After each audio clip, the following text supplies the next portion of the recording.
Hi, welcome to the Book Lab. I'm Björn, and this is going to be more of a reflective episode looking at the planned reading list for 2024 and how it went, where we're at Book Lab wise, where I am personally, and the future of Book Lab and what I have planned. So, more of a reflective episode, looking at where we're at. What has been good, what has been bad, and of course, a lot of book recommendations. So, let's just dive right into it. The reading list for 2024. Do you keep a reading list? I do. At the end of the year or at the beginning of each year, I create a it's kind of a pre-planning thing that I do for my reading. I scribble down all the books and topics that I want to read. I look through my a list of recommendations that I've gotten from people on YouTube or X or Instagram or from friends and family. I always keep those books in a separate list, and then I pick a few of them and just compile this list of this is my intention. This is the books I plan to read each year. And if you want to know more about that technique that I use, it's not really a technique, it's quite random, but I have made a video about how I create my reading list for each year. If anyone is interested, then there's a link to that in the description below. So I did that for this year, 2024, and now we're moving towards the end of the year, so I want to just follow up on how it went.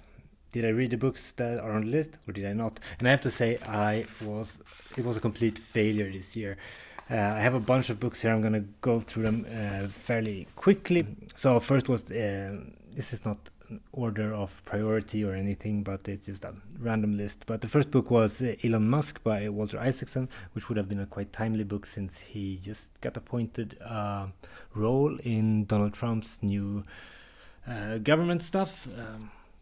I might read it. And also, I love Walter Isaacson. I love his biographies. I loved Einstein. I loved Steve Jobs. Steve Jobs is one of my favorite biographies. He also wrote one about Benjamin Franklin. That is fantastic. So I was really excited about this book, but I didn't get to it. The Power of Meaning, A History of Fake Things on the Internet. That book was actually from... since I've been doing monthly breakdowns of the upcoming non-fiction releases, I've been much more exposed to new titles, and this was one of those titles that actually stood out to me. And I was so close to starting this one as my next book. I might still do it actually. It's a history of all the fake things on the internet that blow up and had real life consequences. That sounds like a great palate cleanser book to read between when you're getting tired of the same old. I tend to read a lot of psychology and philosophy and books about human nature, and sometimes you get fatigued, then you need something totally different, and this would be one of those palate cleanser books that gets you ready to get back at it later on. Tufty the Princess, that's a weird one actually. It's kind of a manifestation reality creation book by the guy that wrote Reality Transurfing. Something that I'm interesting, but I never picked it up because it's not available in audio. War and Peace is always on my list. I always push it to the future because it's such a time commitment. A Billion Wicked Thoughts, that book I've been reading for the longest time. I only have 30 pages, so I can't wait to tell you more about it. That's the book I recommend you read. Don't wait for the review, it's already a recommendation. It's a book about researchers that got a buckload, is that even a word? A bunch of internet data on people's searches on pornographic sites, and they look at that and see what they can say about the human sexuality. It's an extremely interesting book. I've talked about it a lot on this channel. Then 6 Easy Pieces. That's one I actually checked from the list with the goal of learning more about physics and the fundamentals. It's been a theme I've started last year. I want to study much more first principle thinking, and eventually you get down to math and physics, and I just have to learn more about that stuff. It was a great book. It's from Richard Feynman, famous physicist, and I think it's a really good book. I recommend anyone, and you shouldn't be intimidated if that's not your thing. If you're interested in physics but you're intimidated by the perceived difficulty of the subject, just try it out. You'll pick up a few things, and it's okay to not understand everything. I truly recommend this book. I also have the Bible or the Quran, which is The idea behind this is to learn more about religious texts and religious beliefs and like their fundamental texts also. Kind of first principles of of religion, I guess. Never got to it. I was looking into it on Audible, and I just like the Bible. It would take me so long to listen to that thing or read it physically. I push it on the future. Let me know in the comments if you read the Quran, or I'm gonna just move the Bible. It will be super interesting to see if you recommend it, if it's worth time. I'm of course also gonna go into why I didn't hit my reading goals. There are some reasons, because there were rabbit holes along the way that I fell into that made it hard. That changed like the kind of the path, because the map is not the territory, right? A biography, maybe the Wright brothers. Yeah, that's on the list. Didn't get to it. The Fabric of Reality by David Deutsch. I read David Deutsch's book that is called The Beginning of Infinity. Great book.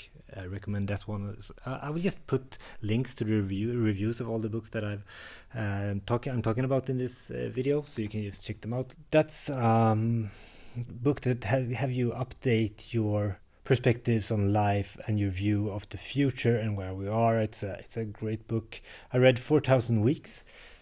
Mediocre book, personal development about we're just given so much time on earth, so how do we spend it wisely, basically, with a philosophical flavor. And Think Again, that's a book I read for my book club.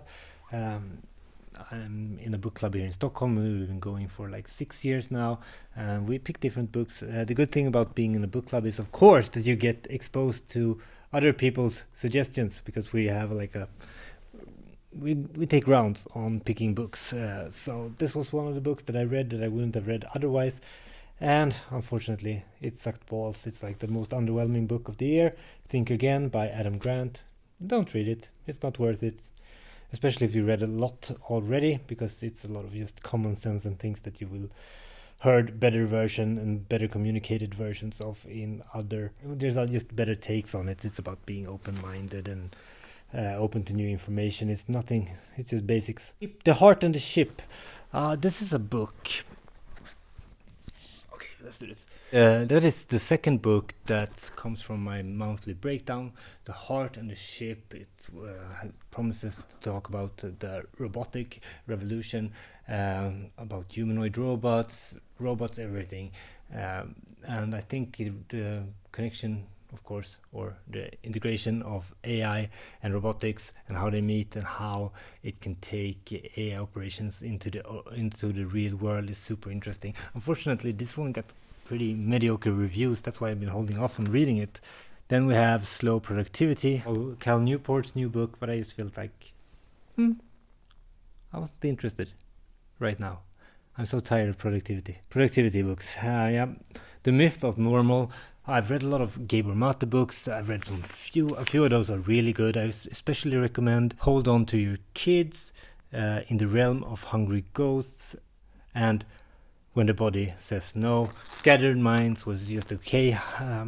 It just felt like I wanted to read that once, because then I would basically completed his whole life's work. But I never got around to it. The Death of Ivan. That's probably alternative to War and Peace. It's another Tolstoy book, but it's short. I actually might squeeze that one in before the end of the year, because I really want to read a classic right now. The Everything Token. Yeah, I read this book. It's about NFTs and non-fungible tokens, that is, and Web3 stuff. I felt this year that I wanted to get understanding about what Web3 is. I hear the word floating around. I wanted to dive deep and see what I could find. The concept of NFTs and digital ownership is super interesting. This book didn't live up to my expectations, because I felt like the authors had a lack of imaginations. I could hear about these new technologies, and I felt like the ideas that I got, that it's totally new to it, were more exciting than the ideas that the authors presented as, oh, you can do this with this technology, and it felt just like unimaginative. So there's probably better books if you want to learn more about that. Then we have Ordinary Men. We have Beyond Good and Evil by Nietzsche. And really need to get to that one next year. This is an interesting one. Austrian Economics, recommended reading by Michael Saylor. They recommended me to read Austrian Economics. And I guess I actually did that. I should have a checker there because I've read a lot of books about economics and mostly from an Austrian perspective. And that leads neatly into Broken Money by Lynn Alden. Haven't read that book either. But I read The Bitcoin Standard by Saifuddin Amoun. And I think this is one of the books that really changed... it's this one and Same as Ever by Morgan Housel. That really changed the course of my reading this year. I think Same as Ever talks about the cyclical nature of markets and reoccurring patterns throughout history and through financial systems, and that was really interesting to me. But the one thing that really hit me hard last year was inflation. It was just a rude awakening about what happens when government central banks debase currencies, which got me to pick up The Bitcoin Standard. This book got me deep into this is kind of a combination of like the Web3 stuff and the money stuff. That's been two big ideas that I've explored this year. But The Bitcoin Standard was a very timely book for me because it came with a set of possible solutions for how to protect yourself from currency debasements. And in order to convince the reader, he takes us back through all of history and the history of money. So I started to learn about that and got interested in that, read more about it. Also started to reading Adam Smith. I was reading The Price of Tomorrow by Jeff Booth. So I just went down the rabbit hole of exploring what is money, how does it work, and how are people fucking other people over in today's financial system. So that was a really, really impactful book, and I think it's an interesting thing to read, especially now that Bitcoin is hitting new all-time highs. It's really interesting to know why it's not just some kind of magic internet money. It's worth scratching the surface, study it for a few hours, and you suddenly see like, this might be a quite revolutionary idea after all. And it's probably much more easier for people to take it seriously now when nation states are planning to actually hold it as a national reserve asset. So that's a book worth checking out, one of my favorite books this year. Then we have The Story of Civilization. This has been an ongoing project for several years. It's Will Durant's epic series of the whole history of civilization in all aspects. Everything from pottery, architecture, culture, painting, wars, kings, everything. It covers everything from all around the world. It's an epic series, and I finished I think that was the 5th volume in this. Each volume is like 1,000 pages. It's a crazy book series, and he's a crazy dude. He worked with his wife. They both are crazy for taking on such a big project, trying to chronicle all of civilization's history. It's just bonkers. So I'll probably have another 5 years before I finish all 11 volumes. And then there's some other stuff. I barely know what this is right now. But the thing is, why didn't I follow the schedule? And I also want to know, how do you plan your reading? Do you have a plan for each year, or do you just YOLO it? Or is it a mix between both? Or do you have a very strict procedure for how you pick books? I would love to know in the comments. So how do one evaluate all of this? It's been a mediocre year for me when it comes to books. I've not been reading as much as usual. I've not been staying on my plan. And it's due to falling down the rabbit hole of central banking, inflation, and monetary debasement. That was a fun ride, though. That was the most worthwhile. Sometimes you need to follow that white rabbit. It's very important to be flexible. But it's not only falling down to the rabbit holes that made this year a little bit slower when it comes to reading, and why I read less books. It's also I started up on a lot of new endeavors. I started to lead a scout group. I've never been a scout in my whole life, and now I got my own scout shirt, and I'm leading this kid. So that's a very fun thing to do. But I just noticed that, oh my god, it's hard to add another thing when you work a full-time job, have a family, and you have a YouTube channel and like this book thing that I care a lot about, and then you add another thing, then you notice that things just slide out on the other end. And BookLab has been suffering from that. This was going to be my big comeback week. I was like, yes, now I'm going to do my reviews. I'm going to do like 3 videos this week. I might do 2 actually, but then my daughter got sick, and yeah, things has been very chaotic. So it's been like hard to follow the plan. Another thing that has taken some time is that I started focusing more on my physical health and getting out in nature. Being a scout leader helps with that because I'm forced to go out every week with those guys, and it's just wonderful. But of course, it takes time from reading. But enough about excuses for why I haven't been as consistent. What has been working well? What are the plans ahead? And I think this year was really been fun to do. It's been to continue to do the monthly breakdowns. It's one of those content types that I put out that gets the most positive response. People seem to think that it's very fun to hear about all these new and upcoming books, and I love to do them as well, and it inspires my reading list. So that's something that I'm definitely going to continue, and I might actually go back to a little bit more of personal development books. I feel like I'm ready for that again, to get some more inspiration. It's been quite some time since I read like self-help, personal development books, and I find it interesting from time to time. I have a hard time talking about it with a straight face because it's a bit cringy, but I know if I find a good one of those books that is really good, it usually leads to implementing some kind of new system, some new habit that just has a positive impact on my life. So if you have any good recommendation for personal development books that you want to see reviews of here on the channel, let me know in the comments.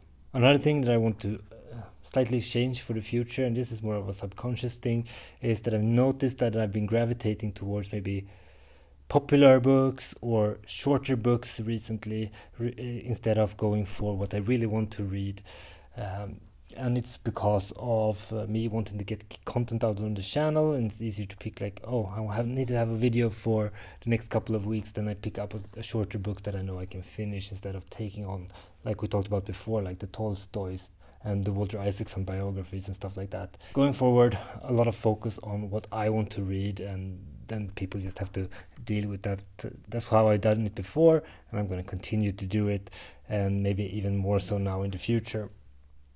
And also, as we wrap up the year, I'm going to see if I can pull together a little bit of a book of the year list, so that with the favorite books, going more in depth in why those books are important, what kind of impact they had, and how I changed my life based on the information in those books.